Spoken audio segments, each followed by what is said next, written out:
Hello friends, आप देख रहे हैं आपका चैनल शेयर बाजार विद आयुष। और दोस्तों, इस वीडियो में हम बात किसके बारे में करने वाले हैं कि क्या जो एक बेयर मार्केट शुरू हो चुका है specifically mid cap small cap shares के अंदर। देखिए, जिनको नहीं पता सबसे पहले तो आपको बताता हूँ बेयर मार्केट होता क्या है।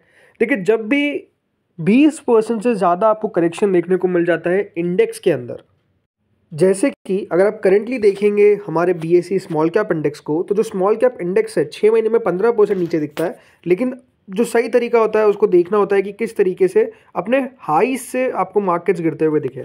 तो अगर आप यहाँ पे देखेंगे 11 दिसंबर 2024 से लगाकर 14 फरवरी 2025 तक, तो मोर देन 21% का करेक्शन जो है वो आपको देखने को मिल चुका है स्मॉल कैप इंडेक्स के अंदर। यानी 20% से ज़्यादा दोस्तों अगर गिरावट हो जाती है तो वो एक साइजेबल करेक्शन सबसे ज़्यादा तो माना जाता है। और दूसरा माना जाता है कि अगर 20% के बाद भी गिरावट हो रही है तो बेसिकली वो जो मार्केट्स है वो बेयर मार्केट के अंदर आ चुके हैं। और हम कह सकते हैं कि स्मॉल कैप इंडेक्स जो है वो अभी बेयर टेरिटरी के अंदर घुस चुका है।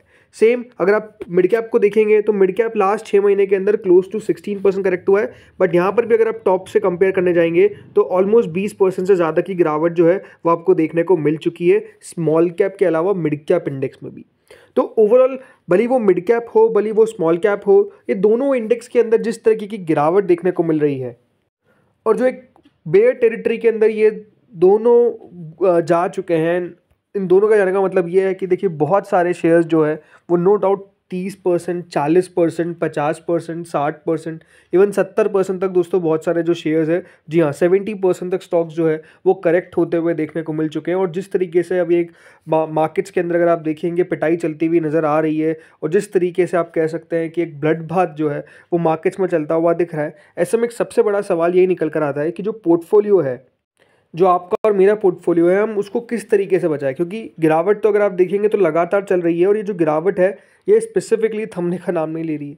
तो जब गिरावट थमने का नाम नहीं ले रही होती है और जब शेयर्स इस तरीके से गिरते हुए नज़र आते हैं तो सबसे बेस्ट स्ट्रैटेजी क्या होती है कि अगर गिरावट हो भी रही है, क्योंकि एक बात ध्यान रखें, सबसे बड़ी बात तो इस मार्केट के अंदर कोई भी ऐसा नहीं है जिसका शेयर जो है वो ऊपर जा रहा होगा। बहुत कम ही शेयर्स है दोस्तों जो 52 वीक हाई मारते हैं, बहुत ही कम, राइट। एक्सेप्शंस होते हैं वो। ऑलमोस्ट जो शेयर्स होते हैं वो या तो 52 वीक लो के आसपास चल रहे होते हैं, बहुत सारे शेयर्स तो देखिए 104 वीक के आसपास लो पे चल रहे हैं, मतलब 2 साल के लोस पे चल रहे हैं। कुछ शेयर्स बहुत ही ज़्यादा नीचे चलते हुए नज़र आ रहे हैं।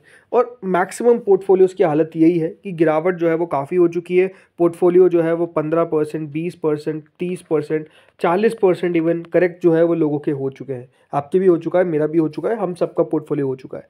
तो ऐसे में हमको क्या करना चाहिए कि किस तरीके से अगर मार्केट्स में, याद रखिए, आगे चलकर तेज़ी आती है तो उसके अंदर हम पार्टिसिपेंट बने। तो इसी के लिए दोस्तों सबसे इंपॉर्टेंट रहता है कि जब भी इस प्रकार की गिरावट आ रही है तो आपको अपने पोर्टफोलियो को एनालाइज करना है।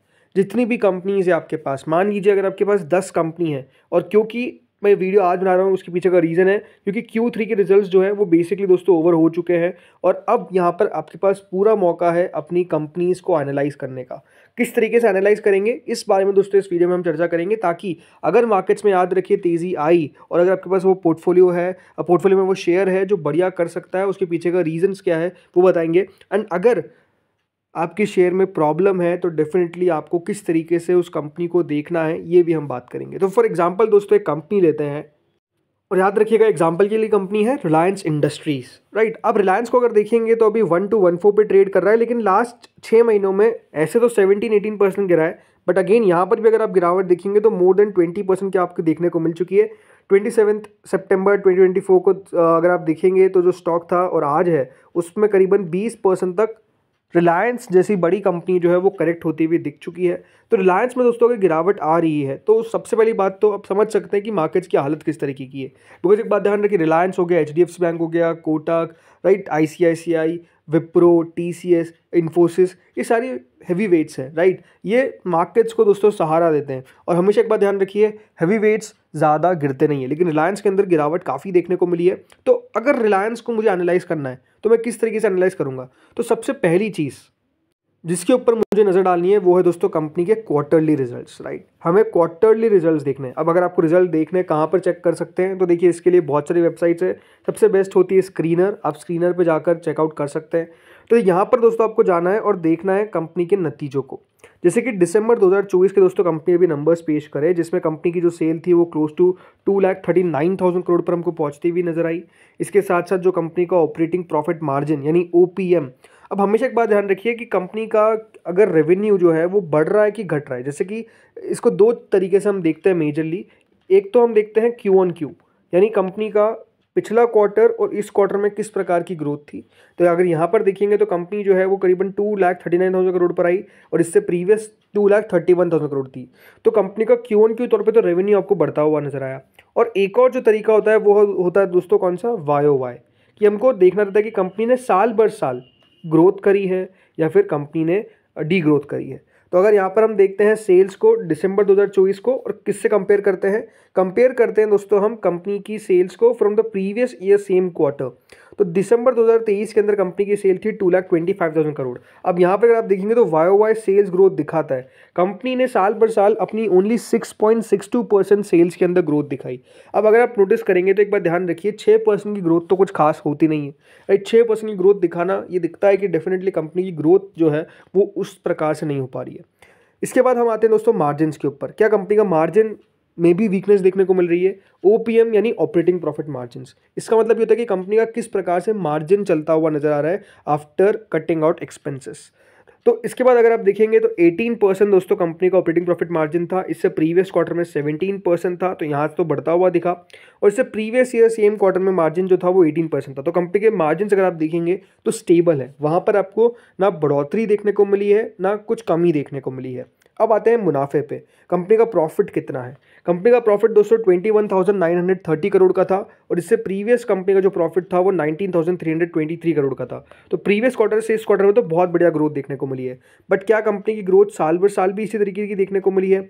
तो कंपनी का दोस्तों जो पिछले ईयर प्रॉफिट था दिसंबर 2023 में वो 19,641 करोड़ का था। अब यहाँ पर अगर आप नोटिस करेंगे तो वाई ओ वाई जो प्रॉफिट ग्रोथ है कंपनी की वो 7% है। लेकिन आप नोटिस करिए इससे प्रीवियस क्वार्टर में कंपनी की प्रॉफिट ग्रोथ -5%, उससे प्रीवियस में -5%, उससे प्रीवियस में -1%। यानी अब लगातार अगर आप देखेंगे तो रिलायंस इंडस्ट्रीज पहले जो था वो अपने प्रॉफिट में कमी दिख रहा था, कंपनी के लगातार मुनाफा जो था वो कम होता हुआ दिख रहा था। लेकिन अगर आप इस क्वार्टर में देखेंगे तो अब कंपनी ने 7% की फाइनली ग्रोथ दिखाई है। तो ये एक देखिए शेयर लगातार गिरता हुआ दिख रहा है और प्रॉफिट भी कंपनी का पहले अगर आप देखेंगे तो लगातार कम होता हुआ नजर आ रहा था। तो इस तरीके से एनालाइज करना है। इसके बाद और फैक्टर्स आते हैं, जैसे कि देखिए फैक्टर आता है एक तो कंपनी का price to earning, right. Price to earning कैसे निकालते हैं, जो भी देखिए कंपनी का प्राइस है और जिस तरीके से कंपनी का टोटल ईपीएस आया है। अब ईपीएस कहाँ पे मिलेगा आपको, ईपीएस मिलेगा दोस्तों यहाँ प्रॉफिट एंड लॉस स्टेटमेंट में जाइएगा और टीटीएम बेसिस पे कंपनी का देखिएगा ईपीएस कितना है, 51 के आसपास दिख रहा है। इसको दोस्तों डिवाइड करना है आपको करंट प्राइस से, तो आपका निकल जाएगा क्या, करंट पीई, जो प्राइस टू अर्निंग होता है, ठीक है। तो 1217 स्टॉक का करंट पीई है। अब देखिए कोई भी शेयर ऐसा तो माना जाता है कि अगर अच्छा सस्ता शेयर है तो उसका पीई लोअर होता है, बट बहुत कंपनीज को देखिए प्रीमियम मिलता है, आईटी कंपनीज को अच्छा प्रीमियम मिलता हुआ दिखता है। तो वैल्यूएशन सेक्टर वाइज भी देखना बहुत ज़रूरी होता है। लेकिन हाँ, इसका पीई है करीबन 23.8 का। इसके अलावा हमको और देखना रहता है कंपनी किस तरीके से return on equity, return on capital employed पे काम कर रही है। तो देखिए आरओसी कंपनी का 9.61% है, आरओई है 9.25%। अब क्योंकि देखिए रिलायंस इंडस्ट्रीज एक बहुत बड़ी कंपनी है तो मेजरली आप कह सकते हैं कि जो उनके बिजनेस है वहाँ पर इसी तरीके से रिटर्न ऑन इक्विटी रहता है। बट हाँ, अगर कोई भी कंपनी है जिसका रिटर्न ऑन इक्विटी 20% से ज़्यादा है या फिर 25% से ज़्यादा है तो उन कंपनीज़ को काफ़ी अच्छा माना जाता है, बिकॉज कंपनी जो है वो डेफिनेटली जैसे रिटर्न ऑन इक्विटी है वो काफ़ी हाई है और जो कंपनी कैपिटल एम्प्लॉय कर रही है उस पर जो कमा रही है वो भी काफ़ी हाई है, तो वो अच्छा माना जाता है, ठीक है। अब आप रिलायंस को देखेंगे तो दोस्तों कंपनी की जो कंपाउंडेड सेल्स ग्रोथ है पिछले 10 साल की वो 8% से कंपनी की सेल बढ़ी है, तो मुनाफा कंपनी का 13% से बढ़ा है। लेकिन अगर लास्ट आप वाई टू डेट को देखेंगे या फिर आप ओवरऑल पिछले 12 महीने, राइट, तो अभी दिसंबर का नंबर आया तो दिसंबर टू दिसंबर अगर आप कंपेयर करेंगे तो कंपनी की जो सेल है वो 7% से ग्रो करी है, टीटीएम मतलब 12 ट्रेलिंग मंथ्स। लेकिन जो प्रॉफिट है वो कंपनी का 1% कम होता हुआ दिखा है। तो देखिए इसके पीछे का रीज़न है कि गिरावट अगर आपको देखने को मिल रही है तो उसके पीछे का बड़ा रीज़न क्या है कि जो कंपनी की अर्निंग्स है वो उतना सपोर्ट नहीं कर रही है, कंपनी की अर्निंग्स जो है वो वीक हो रही है। और जैसे ही देखिए अर्निंग्स वीक हुई तो स्टॉक भी अगर आप देखेंगे तो लगातार स्लिप करता हुआ दिखा, लगातार गिरता हुआ दिखा। इसके अलावा भी देखिए बहुत सारे फैक्टर्स है। एक और फैक्टर आप कह सकते हैं कि जो लगातार कंपनी की अर्निंग्स पे ब्रोकरेजेस की रिपोर्ट निकल कर आ रही है वो भी अपने आप में एक फैक्टर प्ले करता है। लगातार इसको एक डाउनग्रेड मिलता हुआ दिख रहा है, प्राइस कट मिलता हुआ दिख रहा है, तो ये भी एक बड़ा रीज़न है। उससे पहले अगर आप देखेंगे तो कंपनी लगातार अपने सब्सक्राइबर्स खो रही थी। जो जो इनका जियो है वो लगातार सब्सक्राइबर खो रहा था। नवंबर के मंथ में कंपनी ने बताया कि सब्सक्राइबर ऐड हुए हैं, लेकिन हाँ ओवरऑल ये बहुत सारे फैक्टर्स होते हैं दोस्तों जो गिरावट में काम आते हैं। लेकिन हाँ मेजरली न्यूज़ बेसिस के अलावा कंपनी की अर्निंग्स बहुत इंपॉर्टेंट होती है, और इस तरीके से दोस्तों आपको एनालाइज करना है अपनी कंपनी को। अगर आपकी कंपनी ग्रोथ कर रही है तो कोई दिक्कत वाली बात नहीं, बिकॉज एक बात ध्यान रखिए, खराब बाजार में सबका मुंह काला होता है, सब गिरावट दिखाते हैं। अच्छी कंपनियां भी गिरती है, खराब कंपनियां भी गिरती है, सबके अगर आप देखेंगे तो मारपिटाई होती है। लेकिन हाँ अगर मार्केट्स बढ़िया होते हैं तो एक बात ध्यान रखिएगा, वो शेयर्स काफ़ी तेज़ी से ग्रो करते हुए दिखते हैं। जैसे कि रिलायंस अगर आप देखेंगे तो 5 साल में 64-65% का रिटर्न दिया है। बट अब मेजरली अगर आप देखेंगे तो रिलायंस का उतना कुछ खास प्रदर्शन नहीं रहा है। जियो फाइनेंस भी अलग से आपको आता हुआ देखने को मिला, वो भी बड़ी बात है।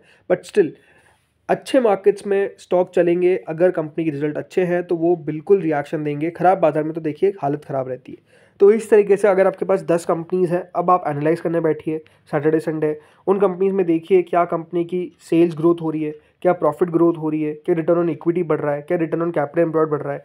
और अगर एक क्वार्टर में कंपनी का खराब प्रदर्शन आ रहा है तो उसको राइट ऑफ नहीं करना है, कम से कम देखना है आपको कि 2-3 क्वार्टर कंपनी किस तरीके से प्रदर्शन कर रही है। इसलिए मेजरली माना जाता है कि कंपनी को 12 महीने के हिसाब से चेक किया जाए। 12 महीने मतलब किस तरीके से, जैसे कि पीएनएल है, अब यहाँ पे देखिए मार्च 2023 से 24 में कंपनी ने कितनी ग्रोथ करी है, इसको देखना रहता है। ये भी बताया जाता है कि ये सबसे इंपॉर्टेंट मैट्रिक्स होता है। जैसे कि रिलायंस अगर आप देखेंगे तो पहले किस तरीके से अपनी सेल्स को लगातार बढ़ाता हुआ दिखता था, लेकिन इधर आकर देखेंगे तो सिर्फ 2.5% कंपनी की सेल्स ग्रो हुई, तो ग्रोथ भी कम देखने को मिली, मुनाफा भी कम बढ़ता हुआ नजर आया, तो स्टॉक की भी पिटाई होगी।